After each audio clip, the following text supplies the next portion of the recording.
Salve pessoal da primeira série, primeiro A, B e C, e também da primeira etapa, correto? A, B, C e D, né? Primeiro A, B, C e D e também da primeira etapa. Bem pessoal, dando continuação aos estudos, né, ainda em cinemática, vamos ver agora o movimento circular uniforme, certo? Então, nós já vimos movimento retilíneo uniforme, movimento retilíneo uniformemente variado, vimos queda livre e lançamento vertical. Todos esses movimentos que a gente já viu até agora sempre são em linha reta, só que existem várias situações em que o móvel tem que fazer um movimento curvilíneo, né? Ou seja, fazer uma curva ou executar um movimento de rotação, correto? Então, no movimento circular, o que acontece? Dizemos que uma partícula está em movimento circular quando sua trajetória é uma circunferência, certo? Então, olha lá. Se a trajetória de um móvel aqui, essa aqui que está presa num fio, né? A pessoa está girando aqui, executa, é uma circunferência, olha como a gente está vendo aqui. Ela faz esse movimento aqui, fazendo essa circunferência. A gente diz que essa bola aqui está no movimento, né, circular, certo?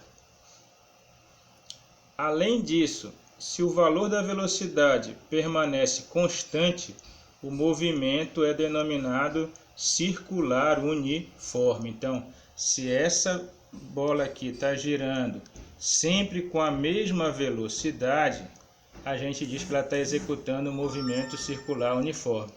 Exemplos disso, né? Um ventilador, né?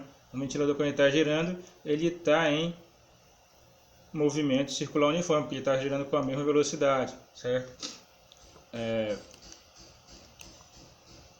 Uma hélice de um determinado barco também, quando ela está girando, também está girando uma velocidade constante, está no movimento circular uniforme, certo? Então tem vários exemplos no nosso dia a dia de movimento circular uniforme, certo? O tempo que a partícula gasta para efetuar uma volta completa é denominado período do movimento, certo? E é representado pela letra T maiúscula. Então, o que é o período do movimento, certo? É o tempo que essa esfera gasta para executar uma volta. Ela sai daqui desse ponto, vai, gira tudinho, e quando ela passar de novo por aqui, ela completou uma volta. Então, o tempo que ela gastou para fazer esse percurso é considerado chamado de período do movimento e é representado pela letra T, certo? A gente já vê anteriormente que o comprimento da circunferência, a gente vê isso em matemática, vale 2πr, certo, pessoal? Tu vê isso lá em matemática, 2πr, onde esse R, quem é esse R? O raio da circunferência, essa distância que vai aqui do centro até o círculo aqui, ó, né? Até a circunferência, no caso. Essa distância que vai do centro até a circunferência, ela é o que? O raio, né? Só você lembrar da bicicleta, na roda da bicicleta. O que é o raio da bicicleta? É aquele ferrinho que vai do centro até, né, a roda. Esse pedaço aqui é o raio. Então, quando a gente multiplica 2π, sendo que π é aquele número grego, né? Mas o raio a gente encontra o que? O comprimento, que é o que? O tamanho dessa volta aqui que a bola está fazendo aqui nesse caso. Esse tamanho desse caminho aqui todinho, que é o tamanho da circunferência, é 2πr, certo? Então, como velocidade, a gente já viu anteriormente, velocidade é espaço dividido pelo tempo. Então, quem vai ser a velocidade no movimento circular? Vai ser πr, que é a circunferência, né, o tamanho da circunferência 2πr, dividido pelo tempo que gasta para dar uma volta, que é o quê? É o t, que é o período, né? Então, a gente descobre que no movimento circular, velocidade é dada por essa fórmula aqui, pessoal. 2πr, que é a circunferência, dividido pelo t, que é o período, o tempo que ela gasta para dar uma volta, que o objeto gasta para dar uma volta. Beleza? Então essa é a primeira fórmula circular uniforme. 2πr sobre o período é a velocidade. Essa velocidade que a gente tem aqui é a velocidade linear, certo, pessoal? Que essa é a velocidade com a qual ele está aqui por fora. A gente vai ver daqui a pouco que nesse movimento tem outra velocidade, que é uma velocidade interna. Beleza? Frequência do movimento circular. O que vem a ser a frequência circular?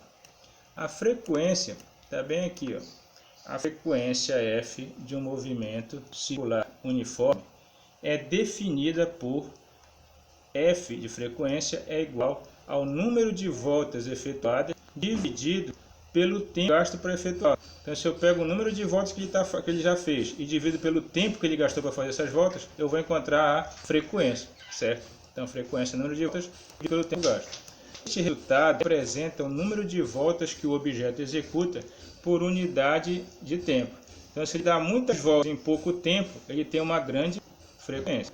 Se ele der poucas voltas e gasta muito tempo, então ele tem uma frequência pequena, certo? Então, a frequência está ligada com o número de voltas por tempo. Se dá muitas voltas em pouco tempo, ele tem uma grande frequência. Se ele dá poucas voltas e gasta muito tempo, ele tem uma pequena frequência. Beleza, pessoal? Então, frequência é o número de voltas pelo tempo. Aí tem uma relação aqui, ó. A frequência F e o período T do movimento estão relacionados inversamente proporcionais, certo? Eles são grandezas inversamente proporcionais. Quer dizer isso? Quando um aumenta, o outro diminui, certo? Então, olha lá, se o tempo de uma volta e em um determinado tempo faz F voltas, frequência, esse é igual a frequência igual a 1 sobre o período, ou o período é igual a 1 sobre a frequência, certo? Um é o inverso do outro. Se ele tem um período grande, se ele gasta muito tempo para dar uma volta, ele vai dar, então ele tem uma pequena frequência. Se ele tem um período pequeno, ele está pouco, ele tem voltas, então ele tem frequência grande. Então, se o período é grande, a frequência é pequena. Se o período é pequeno, a frequência é grande. Eles são inversamente proporcionais. Frequência é 1 sobre o período e período é 1 sobre a frequência. Pessoal, daí dá um exemplo aqui, ó. A frequência é igual ao inverso do período. Então, ele fala, por exemplo, se o período de uma molar é 0,5 segundos, sua frequência será de quanto? Ora, frequência é 1 sobre o período. Ele já disse que o período vale quanto? 0,5. Então a gente divide 1 por 0,5. Dividindo 1 por 0,5 dá exatamente 2. 2 voltas por segundo, ou 2 Hz, certo? Frequência é dada em Hz, que quer dizer o quê? Voltas por segundo, certo? Então 2 Hz, ele quer dizer que ele está dando 2 voltas a cada segundo, certo? Se o período dele é se ele gasta meio segundo para dar uma volta, então em 1 segundo ele dá 2 voltas. Beleza, pessoal? É ou não é um negócio simples? E agora a gente ainda vai começar a falar aqui, ó, sobre a velocidade angular, certo? O que vem a ser a velocidade angular? A gente considera aqui o movimento, né, em que ele vai da posição 1 para a posição 2, girando aqui, né? Girando, ele percorre esse espaço aqui, indo da posição do círculo, ele vai percorrer uma variação de ângulo, que a gente chama de delta θ, certo? Esse delta θ é a variação do ângulo. Ora, a relação entre o ângulo descrito pela esfera e o intervalo de tempo gasto para descrevê-lo é denominado velocidade angular da partícula e representado a velocidade angular por ômega. Esse símbolozinho aqui parece um W, né? É o ômega, certo? Então, o que vai ser a velocidade angular? É a variação do ângulo dividido pelo intervalo de tempo. Ora, se ele foi desse ponto para esse ponto aqui, ele percorreu esse ângulo aqui por dentro. E ele gastou um tempo para ir daqui para cá, né? Então, dividindo a variação de ângulo pelo intervalo de tempo de velocidade angular, que é a velocidade com a qual ele está girando, certo, pessoal? No movimento circular tem duas velocidades. Uma de fora, que é a velocidade linear, com a qual ele está percorrendo a circunferência, e a outra de dentro, que é a velocidade com a qual o ângulo está variando, ou seja, a velocidade de giro, certo? Aí, olha lá. O que acontece aqui?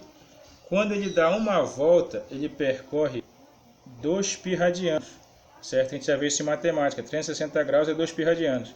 180 graus, π. 90 graus é π sobre 2. 60 é π sobre 3. 45 é π sobre 4. 30 é π sobre 6. Né? 57,3 graus é 1 radiano. Aí o que acontece, pessoal? A velocidade angular para uma volta, assim, uma volta ele dá 2 π e ele percorre uma volta num tempo t, que é o período. Para uma volta a velocidade angular vai ser 2 π sobre o período, certo? Essa aqui vai ser a fórmula que a gente vai usar para a velocidade angular. A velocidade angular é 2 π sobre o período. Se for comparar com a velocidade linear, a velocidade linear é 2 πr sobre o período, que é a velocidade de fora. E a velocidade de dentro, que é a angular, é 2 π sobre o período.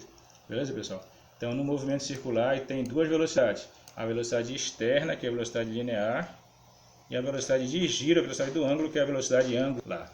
Beleza? Na próxima aula a gente vai continuar falando mais sobre o movimento circular, sobre essas velocidades, e também vamos falar sobre a aceleração centrípeta. Falou?